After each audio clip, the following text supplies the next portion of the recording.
só entre nós dois, que ninguém nos ouça. E 262 pessoas que estão assistindo, vamos lá. Projeção ideal do cenário. Lula é reeleito em 2026. Uhum. Compreende que é a sua última contribuição à vida pública brasileira e ele faz um governo de centro-esquerda,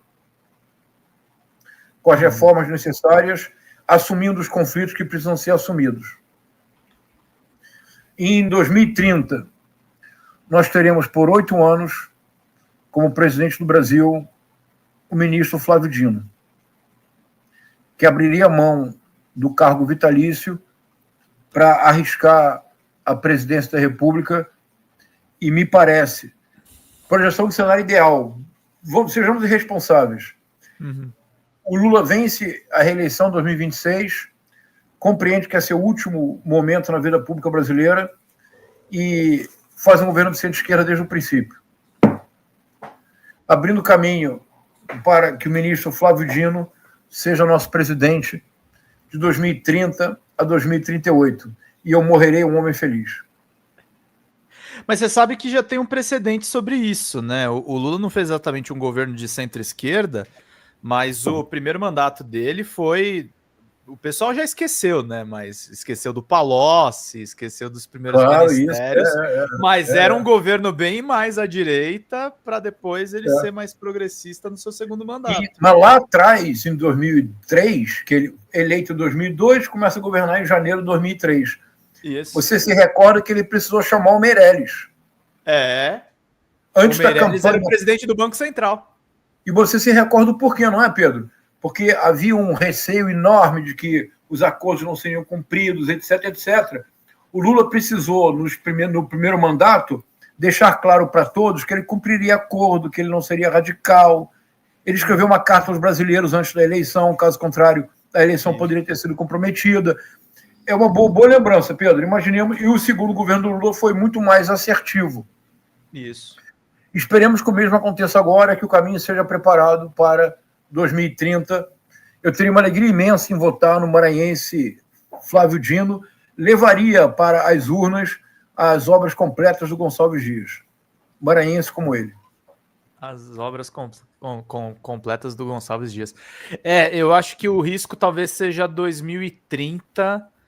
E é isso, né, professor? A gente, apesar da gente estar esperançoso, né, a gente tem todos esses riscos na mesa, né? Eu acho que o bolsonarismo não vai se contentar, o Tarcísio é um player que está aí. E Pablo Marçal, como é que você enxerga hoje? Não, o Pablo Marçal acabou, em breve ele estará preso. Não, ele está inelegível por 8 anos, acabou. Ele pode fazer tumulto, ele é um autêntico arquiteto do caos, sim. Mas o Pablo Marçal... Eu disse aqui para você, vai lembrar, Pedro, quando sim. Todos diziam não, nada... Eu e o Viário, nós estávamos calculando se você iria para o México ou se você ficaria... Aparentemente, você ganhou a aposta, professor. Não, eu disse para vocês, ele vai ser tornado inelegível por 8 anos, lembra disso? Lembra. E você, agora com o seu Viário, não, vai ser preso. Questão de tempo. Por que agora... Vamos lá. Por que eu disse? Por que eu projetei um cenário que me parecia o mais provável, a inelegibilidade do Pablo Marçal? Porque o Pablo Marçal, ele rompeu com todos os artigos possíveis do Código Eleitoral. O mais importante deles, o Código Eleitoral tem um artigo que só existe no Código Eleitoral. Porque isso é importante, Pedro. Assim como a Constituição prevê a presunção da inocência, então até que seja provado nos autos, o Bolsonaro é inocente. Claro. É preciso que os autos demonstrem a culpabilidade do Bolsonaro. Nós cremos que ele, de fato, planejou o golpe, mas a nossa crença pouco importa para a justiça. É preciso que nos autos haja elementos probatórios suficientes para a sua condenação. Até lá, ele é inocente. Há presunção de inocência que o Sérgio Moro nunca atribuiu ao presidente Lula, por exemplo. Exato. E nós não somos... Aliás, eu não digo ex-juiz, nós não somos o ex-Sérgio. O ex-Sérgio atual senador Moro, né? Não é? Então isso é bem importante, presunção de inocência. Mas por que no caso do Pablo Marçal? Vamos lá. Tem um artigo Então, na Constituição, presunção de inocência. O Código Eleitoral tem um princípio basilar. É a presunção da boa-fé. Isto é, o Código Penal, o Código Eleitoral é muito amplo, porque tem diversas possibilidades de transgressão. A pressuposição básica do Código Eleitoral é que você, Pedro Zambardo, sendo candidato a deputado federal em São Paulo, é que você não tem má fé. Uhum. Você pode incorrer em uma pequena infração da legislação, que é muito complexa. Você é advertido. Você não volta a cometer aquele erro, que nesse caso não chega a ser um crime, é um erro. Sim. Então, o Código Eleitoral tem um artigo que só existe no Código Eleitoral. É um dos mais sérios crimes do Código Eleitoral, é crime de desobediência.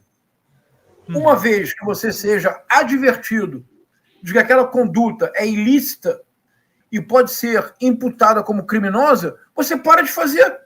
Você diz, desculpe, eu realmente não sabia, não vou mais cometer esse erro. Você se retrata. O Paulo Marçal cometeu o crime de desobediência dia sim, o outro também. Sim.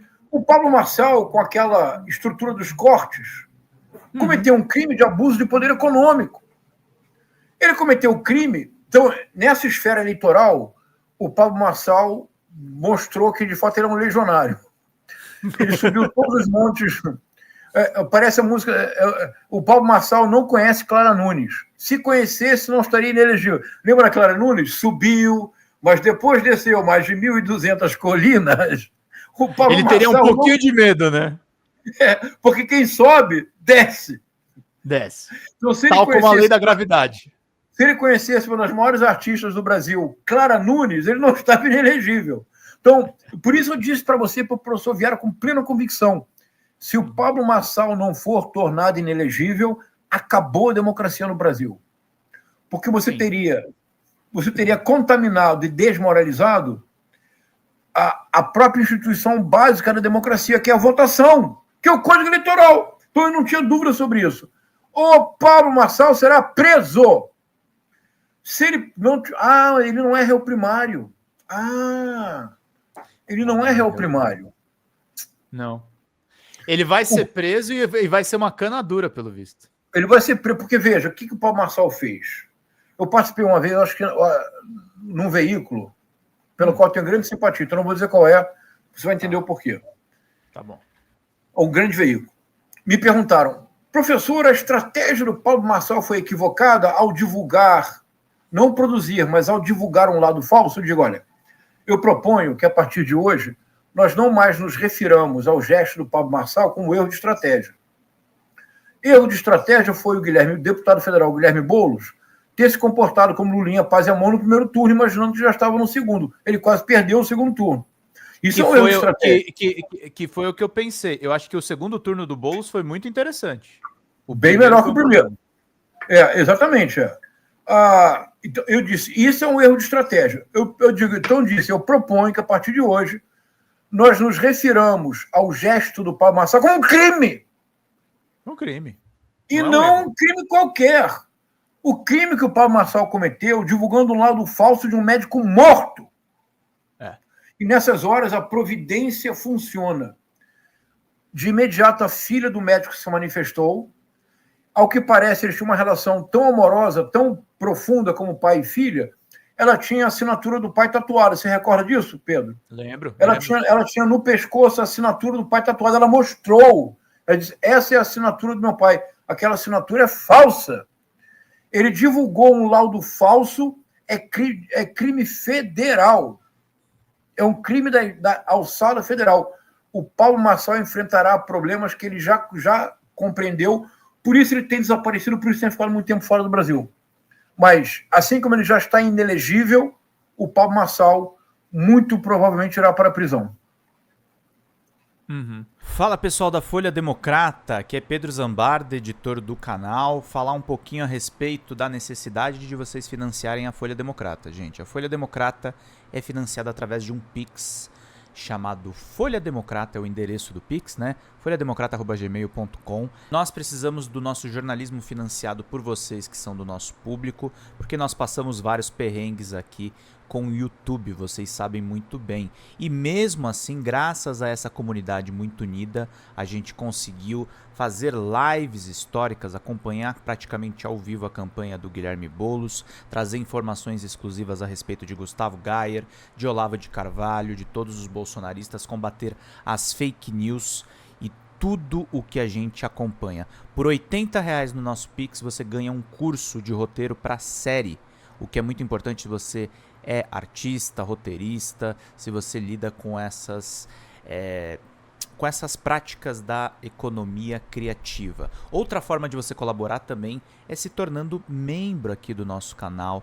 Isso é muito importante para você fazer as suas atividades por aqui, porque você tem acesso a vídeos exclusivos e nós temos um curso de jornalismo básico para você poder acompanhar a partir de R$5, que é ministrado por mim. A gente tem aí quase uma dezena de aulas e muito conteúdo para você poder acompanhar. Meus caros, minhas caras, financiem o jornalismo independente, financiem o jornalismo que se posiciona à esquerda, financiem o jornalismo na internet, que traz informações confiáveis, checadas, que cruza informações e que trata você, que é o nosso público, de uma maneira muito séria. Vida longa e próspera, gente. Cuidem dos seus. Até mais. Tchau, tchau.